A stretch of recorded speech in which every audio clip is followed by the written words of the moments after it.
Nasa kote ng mga operatiba ng Southern Police District ang dalawang Vietnamese national matapos salakayin ang isang beauty clinic sa Makati City at nahuling nagsasagawa ng aesthetic procedures na walang lisensyang medikal.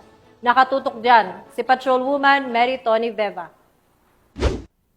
Inaresto ng mga operatiba ng District Special Operation Unit ng Southern Police District ang dalawang Vietnamese nationals matapos maaktuhang nagsasagawa ng aesthetic procedures gaya ng Botox at dermal fillers sa loob ng isang beauty clinic sa Barangay Poblacion, Makati City nang walang kaukulang lisensya para mag-practice ng medisina dito sa bansa. Kinilala ang mga sospek na sina Van, 36 anyos, alias Tai, 35 anyos, mga residente ng nasabing barangay. Nahuli sila sa ikinasang entrapment operation ng mga tauhan ng DSOU, DID, SWAT, DMFB at Makati Police noong hapon ng August 7, 2025 sa loob ng kanilang beauty clinic. Ayon sa investigasyon, ang kanilang beauty clinic ay isang establishmentong nag-aalok ng mga aesthetic services o pampagandang procedure tulad ng Botox injections at derma fillers. Subalit, lumabas na ang mga sospek ay hindi rehistradong doktor o lisensyadong medical professionals. Wala rin silang naipakitang dokumento bilang mga lehitimong esthetician, kaya't malinaw na lumalabag sila sa batas. Nag-ugat ang impormasyon ukol sa ilegal na aktibidad mula sa isang regular confidential informant.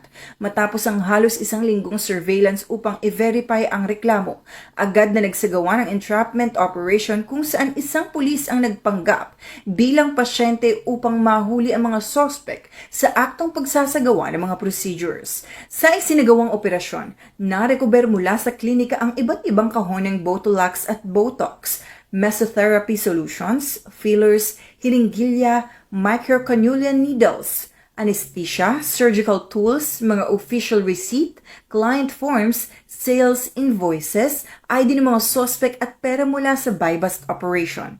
Ayon sa mga eksperto, ang pagsailalim sa mga aesthetic procedure mula sa hindi lisensyadong practitioner ay lubhang mapanganib. Maaari itong magdulot ng impeksyon, hindi pantay na resulta, nerve damage at iba't ibang komplikasyon sa kalusugan. Nadiskubring mahigit 1 taon nang nasa bansa ang mga suspect at nagsimulang mag-operate sa nasabing klinika sa Makati. Sila ngayon ay nahaharap sa kasong paglabag sa Republic Act 2382 o ang The Medical Act of 1959 na inamdendahan ng RA 4224 o Illegal Practice of Medicine.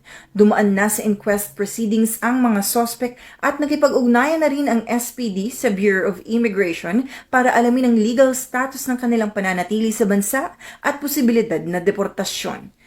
Nagpaalala naman si Police Brigadier General Randy E. Arceo, Acting District Director ng SPD, sa publiko na maging mapanuri sa mga serbisyong medikal at siguraduhin ito ay isinasagawa lamang ng mga lisensyado at kwalipikadong doktor. Yung sa ating pag-uusap sa mga doktor, meron naman tayong doktor sa PNP, at napakadelikado, no? Especially kung hindi license at pwedeng kakasira nung may katawan, no? Halimbawa po katulad instead na gumanda baka lalong papasama at baka kamatay pa. No? May mga insidente na rin tayo na naririnig na instead na mas na-enhance yung kanilang sarili ay mas lalong